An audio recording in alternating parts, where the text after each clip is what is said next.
ডালটি অনেকেই চেনেন না, এটি কিন্তু একটি গাছের ডাল। তো চুই ঝাল দিয়ে গরুর মাংস রান্না করলে কিন্তু ভীষণ টেস্টি হয়। খুলনার ঐতিহ্যবাহী রেসিপি চুই ঝালের গরুর মাংস। তো আজ আমি আপনাদের সাথে শেয়ার করছি, আশা করছি আপনাদের ভীষণ ভালো লাগবে। এখানে 1.5 কিলোর মতো গরুর মাংসের মধ্যে এখানে দিয়ে দিচ্ছি গোটা গরম মশলা, 2 টেবিল চামচের মতো আদা বাটা, 2 টেবিল চামচের মতো রসুন বাটা, হলুদের গুঁড়া এবং লবণের গুঁড়া পরিমাণ মতো, লাল মরিচের গুঁড়া এখানে দিচ্ছি আমি 1.5 থেকে 2 টেবিল চামচের মতো। মরিচের গুঁড়া যে যার পছন্দ অনুযায়ী বাড়িয়ে বা কমিয়ে নিতে পারেন। 1.5 চামচ করে এখন দিয়ে দিব জিরা ও ধনিয়ার গুঁড়া, এবং দিয়ে দিচ্ছি 1 কাপের মতো পেঁয়াজ কুচি, এবং 1.5 কাপের মতো দিয়ে দিচ্ছি সাদা তেল। এখন সবগুলো মশলা আমি মাংসের সাথে হাত দিয়ে কষলে কষলে ভালোভাবে মেরিনেশন করে রেখে দিব আধা ঘন্টার জন্য। এভাবে করে মাংসটি যদি হাত দিয়ে মেখে যদি রান্না করা হয়, এর স্বাদটি কিন্তু ভীষণ ভালো আসে। উপর থেকে 2টা-3টা তেজপাতা ছিঁড়ে নিয়ে এখন জালটি অন করে দিয়ে আমি রান্না করে নিব। তো নাড়াচাড়ার এক পর্যায়ে কিন্তু মাংস থেকে বেশ কিছু পানি ছেড়ে দিবে, সেই পানিটিও আমি নেড়েচেড়ে আমি ভালো করে শুকিয়ে নিব।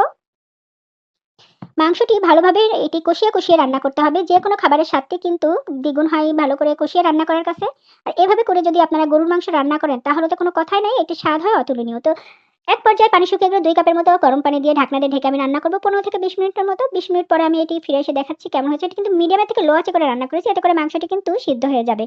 মাংসটি থেকে পুরোপুরি পানিটি একটু শুকিয়ে আসলে দিয়ে দিব এখন আস্ত রসুন এবং চুই ঝাল। দিয়ে এটিকে আবার নেড়েচেড়ে একটু কষিয়ে নিয়ে দিয়ে দিব আবার 2 কাপের মতো পানি।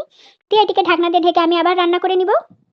এবং রান্নার ফাঁকে ফাঁকে আমি মাঝে মাঝে ঢাকনাটি উঠিয়ে উঠিয়ে এটিকে নেড়েচেড়ে একেবারে পানিটি ঝোলটি যখন শুকিয়ে যাবে, শুধুমাত্র তেলের ঝোল থাকবে, তো সেই পর্যায়ে কিন্তু আমার চুই ঝালের মাংসটি হয়ে যাবে। ফাইনাল লুকটি দেখুন ঠিক এমনটি হবে। একেবারে পানির ঝোল শুকিয়ে যখন তেল ছেড়ে দিবে, তো তখন বুঝতে হবে মাংসটি একেবারে হয়ে গেছে।